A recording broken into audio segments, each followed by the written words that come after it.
Film photography is back, but the number of technicians keeping cameras alive in Hidalgo is dwindling. Mobile Journal Daniel Dayao has the story. As film photography resurfaces among the youth, the technicians here in Hidalgo are becoming harder to find. Grainy-filled frames, faded tones, and soft imperfections. Film photography is back, capturing a new generation of creatives. And for many, it's not just the look, but the thrill of one shot and the process of developing. 4 years na ako nag-experiment sa film photography. Naging interested ako sa film photography.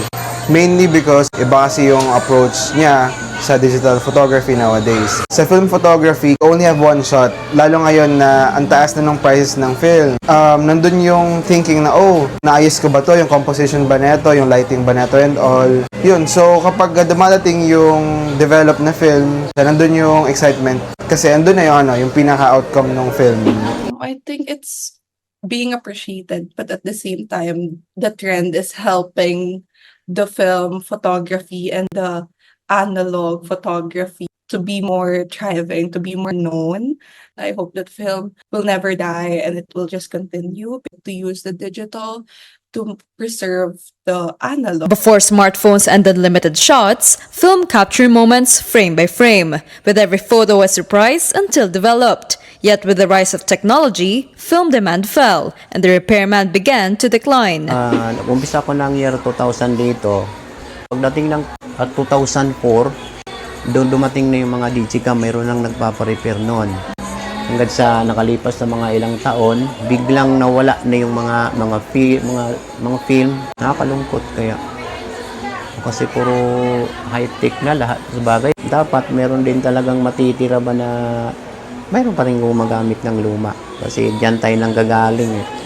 Along Hidalgo Street, Mang Jun remains one of the few still repairing film cameras. Sinasabihan ko yung iba na cellphone ng iPhone talaga napakamahal, di ba?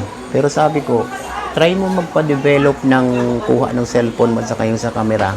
Doon mo talaga makikita yung pagkakaiba. Alam ko yung phone mo, ito, ang ganda nito. Pero kung di ka rin nakaranas talaga ng mga DPL, mga SLR, di ka pa rin talaga tatawagin na professional photographer.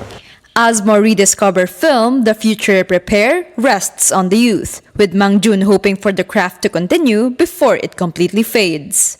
Kasi ako, di ko din alam kung ilang taon na lang din ako dito sa pagre-repair kasi may edad 56 na ako. Lalo sa mata ko, medyo nahirapan na rin ako.